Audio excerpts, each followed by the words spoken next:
Hi viewers, எல்லாருக்கும் வணக்கம். December 7 பௌர்ணமி நாங்கள் வந்து சென்னை டு திருவண்ணாமலைக்கு ஸ்பெஷல் ட்ரெயின் விட்டுருந்தாங்க. அதில் நாங்கள் போயிட்டுருக்கோம். இன்றைக்கி வந்து கிரிவலம். ஸோ நான் வந்து ஒரு 7 to 8 monthஸாக வந்து கிரிவலம் வந்து மந்த்லி போயிட்டுருக்கிறேன். இப்போ வந்து டிசம்பர் மந்த்து. சென்னையிலேருந்து எப்போவுமே நாங்கள் பஸ்ஸில் தான் போவோம். ஆனால் வந்து பஸ்ஸில் ரொம்ப கம்ஃபர்டாகவே இருக்காது. இந்த தடவை வந்து ஸ்பெஷல் ட்ரெயின் வந்து விழுப்புரம், சென்னை டு விழுப்புரம், திருக்கோவிலூர், திருவண்ணாமலை ஸ்ட்ரைட்டாக விட்டுருந்தாங்க. ரொம்பவே கம்ஃபர்ட்டாக இருந்தது. கூட்டமும் இல்லை, ஃபுல்லாகவே சிட்டிங் தான். ஸோ இந்த ட்ரெயினில் போகும்போது எங்களுக்கு ட்ராவல் பண்ண அந்த டயர்ட்னஸே இல்லை. ஸோ கிரிவலம் நடக்கும்போது நமக்கு நல்லா ஈஸியாக இருந்தது. அங்கே வந்து மார்னிங் 8:40க்கு இந்த ட்ரெயின் தாம்பரமில். ஸோ வீட்டில் சாப்பிடாம வந்தோம். எங்களுக்கு பிளான் கிடையாது ட்ரெயினில் போகிறோன்ட்டு. சடனாக பார்த்ததில்ல, சரி ட்ரெயின்லேயே போகலான்னு சொல்லிட்டு இங்கேயே நாங்கள் பிரேக்ஃபாஸ்ட் வந்து வாங்கி சாப்பிட்டோம். Idli with vada. ட்ராவல் பண்ணும்போது லைட்டாக சாப்பிட்றது பெட்டர்னு நான் நினைக்கிறேன். ஸோ வந்து ட்ரெயினில் சமோசா, டீ எல்லாமே விற்றுட்டு இருந்தாங்க. நாங்கள் ஒரு டீயும் குடித்தோம், அப்புறம் சமோசாவும் சாப்பிட்டோம். ட்ரெயின் ட்ராவல் வந்து ஸ்பெஷலாக எனக்கு ரொம்பவே பிடிக்கும். ஸோ அதெல்லாம் சாப்பிட்டுட்டு நாங்கள் வந்து நெக்ஸ்ட் வந்து விழுப்புரம் ஜங்ஷன் கிட்ட போச்சு ட்ரெயின். அதுக்கப்புறம் வந்து ஒரு 12:40க்காக வந்து நாங்கள் திருவண்ணாமலைக்கு ரீச் ஆகிட்டோம். திருவண்ணாமலை ஜங்ஷன் இது. நான் ஃபர்ஸ்ட் டைம் இப்போ தான் திருவண்ணாமலைக்கு ட்ரெயினில் வரேன். நாங்கள் வந்த ட்ரெயின் இது தான். திருவண்ணாமலைக்கு தெரியுது பாருங்கள். ஸோ நாங்கள் இப்போது ரோடெலாம் ஜங்ஷன்லேருந்து இறங்கி வெளியே போயிட்டு இருந்தோம். இது வரைக்கும் நாங்கள் வந்ததில்லை. ஸோ வெளியே எப்படி போகலாம், ஆட்டோ பிடிச்சி போகலாமான்னு சொல்லிட்டு நாங்கள் கேட்டோம். இல்லை, கோயிலுக்கு இங்கேருந்து ஒரு 1/2 kilometer தான் இருக்கும், ரொம்ப பக்கம்தான் அப்படின்னு ஒரு அண்ணா சொன்னார். சரி ஓகே, பை வாக்கே போகலாமே அப்படின்னு சொல்லிட்டு நாங்கள் நடந்து போகிறோம். பட் வந்து எங்களுக்கு வரவே இல்லை. அப்புறமா நாங்கள் கேட்டோம், இன்னும் கோவில்னு காணோமேன்னு சொல்லிட்டு. அதுக்கப்புறமா கேட்கும்போது தான் இன்னும் ஒரு 1/2 kilometer இருக்கும் அப்படின்னு சொன்னாங்க. சரி ஓகே, வந்ததே வந்துட்டோமே, நம்ம நடந்து போகலாம் அப்படின்னு சொல்லிட்டு நாங்கள் வந்து நடந்து போயிட்டே இருந்தோம். இந்த வீடியோவில் இந்த கோவிலை பற்றின ஹிஸ்ட்ரியும் கிரிவலம் பற்றியும் நான் உங்களுக்கு ஃபுல்லாக எக்ஸ்பிளைன் பண்ண போகிறேன். ஸ்கிப் பண்ணாமல் பாருங்கள். இப்போ நம்ம கோவில்கிட்ட வந்துட்டோம். எப்போவுமே கிரிவலம் வந்து ஸ்டார்ட் பண்ணும்போது கோவிலோட ராஜகோபுரம் இருக்கும், அங்கேருந்து தான் ஸ்டார்ட் பண்ணணும். இதுதான் கோவிலோட ராஜகோபுரம். ஸோ இப்போ நாங்கள் அந்த ராஜகோபுரம் கிட்ட போயிட்டு அங்கே கற்பூரம்லாம் ஏற்றுவாங்க. ஸோ ஏற்றி கும்பிட்டுட்டு அதுக்கப்புறம் தான் நம்ம ஆரம்பிக்கணும். இந்த கிரிவல பாதை வந்து மொத்தம் 14 kilometer, 14 kilometers இது டோட்டலாக. நம்ம அதை சுற்றி வரணும், மலையை சுற்றி வரணும். இதான் ராஜகோபுரம். நாங்கள் வந்து இங்கே சாமிலாம் கும்பிட்டுட்டு நாங்கள் வந்து என்ன வேண்டுதலோ அதை வேண்டிக்கிட்டு கரெக்டாக இப்போ மணி வந்து 2:10 நாங்கள் வந்து ஸ்டார்ட் பண்ணோம். ஸ்டார்ட் பண்ணி அப்படியே நம்ம நடந்து போனோம். மொத்தம் இதில் 8 லிங்கம் வரும். ஃபஸ்ட்டு லிங்கம் இந்திரலிங்கம். இந்த இந்திரலிங்கம் வந்து நம்ம ஸ்டார்ட் பண்ணணும் அந்த கிரிவலம். அப்புறம் ராஜகோபுரம்க்கு அப்புறம் இந்திரலிங்கம் வரும். நாங்கள் நடந்து போயிட்டே இருந்தோம். கூட்டம் வந்து அந்த அளவுக்கு இல்லை, ஏன்னா முன்னாடி நாள் வந்து கார்த்திகை தீபம் அன்னைக்கே நிறைய பேர் வந்துட்டு போயிட்டாங்கன்னு சொன்னாங்க. ஸோ வந்து கூட்டம் வந்து கம்மியாக தான் இருந்துச்சு. செருப்பு போடாமல் தான் நடக்கணும். ரொம்ப முடியலன்னா சாக்ஸ் விற்குவாங்க, நீங்கள் சாக்ஸ் வாங்கி போட்டுக்கலாம். நாங்கள் போகும்போது இந்த மாதிரி ஏதாச்சும் சில்லற காசு நிறையா எடுத்துகிட்டு போங்க, ஏன்னா அங்கே நிறைய பேர் வந்து உட்காந்துருப்பாங்க. அவங்களுக்குலாம் வந்து நீங்கள் கொடுக்கலாம், அது ரொம்பவே நல்லது நமக்கு. நெக்ஸ்ட் வந்து நாங்கள் அக்னிலிங்கம் வந்துட்டோம். இதுதான் வந்து அக்னிலிங்கம்.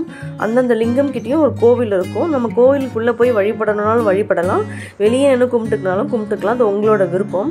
நாங்கள் வந்து மோஸ்ட்லி வெளியே நின்று கும்பிட்டுக்குவோம். எல்லா இடத்துலையுமே உங்களுக்கு தண்ணி, சாப்பாடு, அப்புறமா சேர் மாதிரி போட்டிருப்பாங்க, ஷெல்டர் எல்லாமே கொடுப்பாங்க. கம்ஃபர்ட்டாக இருக்கும் உங்களுக்கு.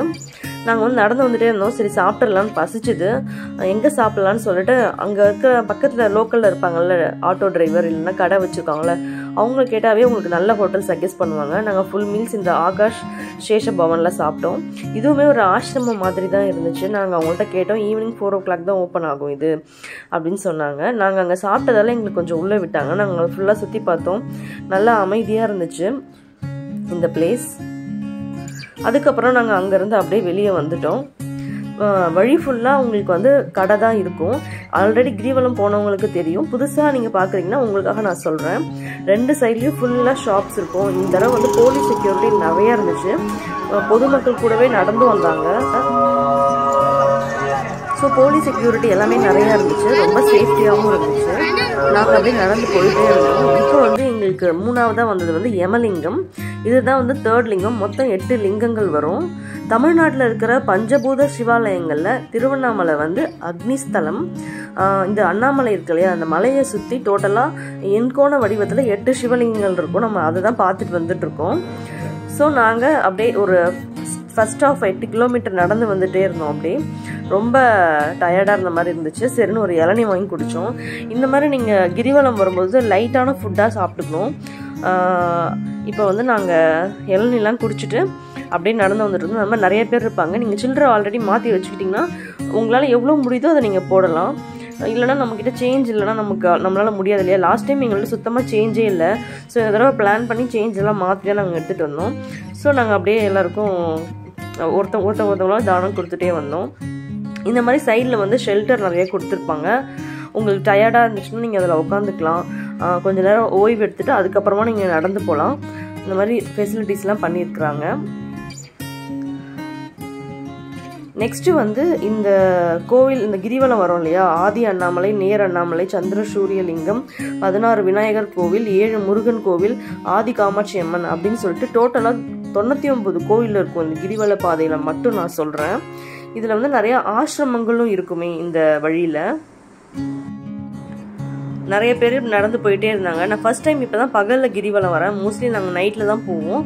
இந்த தடவை வந்து நாங்கள் வந்து பகல்லே நாங்கள் சூஸ் பண்ணிட்டோம்.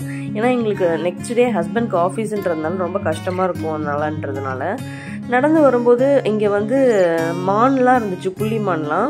நிறைய பேர் வந்து வீடியோலாம் எடுத்துகிட்டு இருந்தாங்க. ஸோ நானும் ட்ரை பண்ணேன் வீடியோ எடுக்கிறதுக்கு. இந்த அளவு தான் கூட்டம் இருந்துச்சு. பட் இதுவே நேற்றுலாம் வந்துருந்தீங்கன்னா பயங்கர ரஷ்ஷாக இருந்திருக்கும் கார்த்திகை தீபம் அன்னைக்கு அப்படின்னு சொன்னாங்க. நான் சித்ரா பௌர்ணமி எப்போ வந்தேன் அப்பயும் செம்ம ரஷ்ஷாக இருந்தது. அதே மாதிரி இங்கே மயிலும் இருந்துச்சு. ஸோ அதையும் நான் வீடியோ எடுத்தேன்.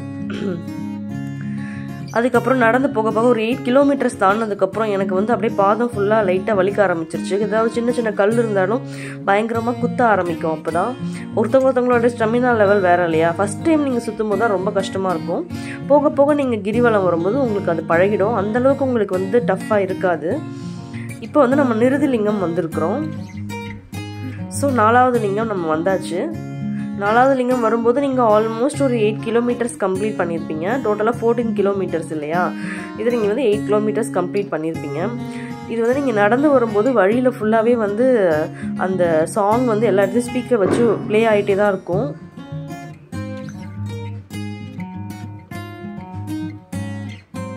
இது வந்து நித்யானந்தா இருக்கார் இல்லையா, அவரோட ஆசிரமம். இது வழியில் வந்து உங்களுக்கு வரும் அந்த ஆசிரமமும். இந்த மலையை பார்த்தீங்கன்னா இந்த மலை வந்து டோட்டலாக 260 கோடி வருஷம் பழமையானதுன்னு சொல்கிறாங்க. 2671 மீட்டர் ஹைட்டு, 14 கிலோமீட்டர் வந்து இதோடைய சுற்றளவு அப்படின்னு சொல்கிறாங்க. வயசானவங்க எல்லாருமே வந்து நடந்து வந்தாங்க. அடிமுடி சித்தரோட ஜீவ சமாதின்னு இருந்துச்சு. வழி ஃபுல்லாகவே உங்களுக்கு கோவில், அப்புறம் ஜீவ சமாதி, ஆசிரமங்கள் இந்த மாதிரி தான் இருக்கும். நிறைய நீங்கள் ஷாப்பிங்கும் பண்ணலாம். இந்த மாதிரி சாமி சிலை, சாமி படம் எல்லாமே இருக்கும். இப்போ வந்து நம்ம சூரியலிங்கம் வந்துட்டோம். இது வந்து சூரியலிங்கம்.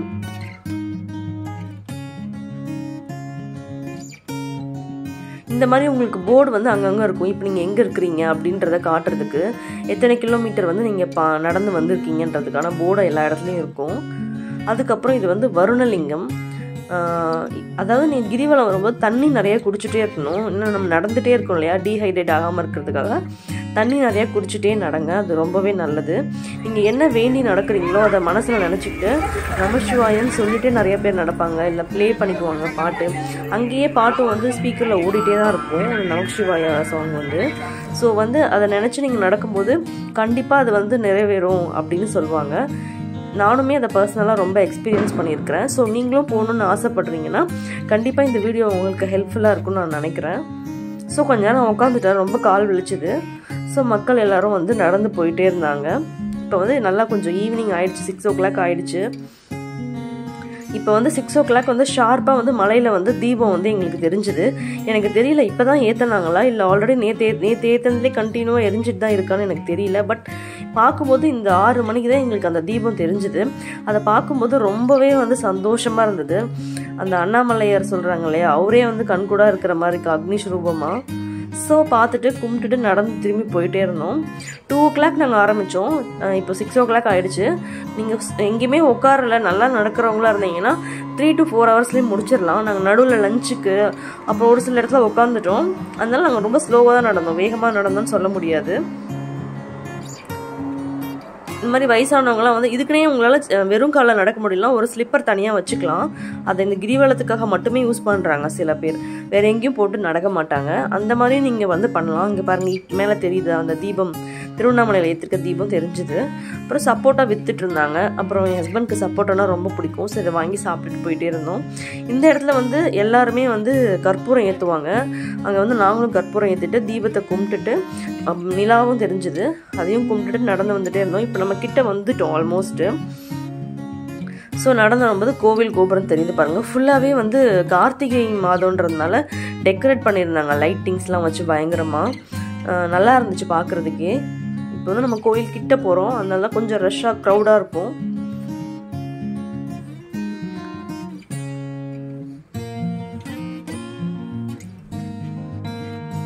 இவ்வளோ தூரம் நம்ம கஷ்டப்பட்டு நடந்து வந்தது வந்து இந்த திருப்பியும் வந்து இந்த கோபுர தரிசனம் பண்ணும்போது நம்ம மனசுக்கு வந்து ரொம்ப பாசிட்டிவாக நம்ம ஃபீல் பண்ணுவோம். நமக்கு எந்த கஷ்டம் இருந்தாலும் சரி, ஓகே நம்ம வந்து கடவுள்கிட்ட சொல்லிட்டோம், அவர் பார்த்துக்குவாரு அப்படின்ற ஒரு மனநிறைவு கண்டிப்பாக வந்து அந்த கிரிவலத்தை முடிக்கும்போது உங்களுக்கு டெஃபினட்டாக கிடைக்கும். என்னோட பர்சனல் எக்ஸ்பீரியன்ஸ் கூட நான் சொல்கிறேன் உங்களுக்கு, அப்படி தான் இருக்கும். அழகாக இருந்துச்சு இந்த தடவை. ஃபுல்லாக லைட்டிங்ஸ்லாம் போட்டு கோபுரமே ராஜகோபுரமே பார்க்கறதுக்கு பயங்கர ஆல்ரெடி கம்பீரமாக தான் இருக்கும். பட் இந்த லைட்டிங்ஸோட பார்க்கும்போது இன்னுமே ரொம்ப அழகாக இருந்துச்சு.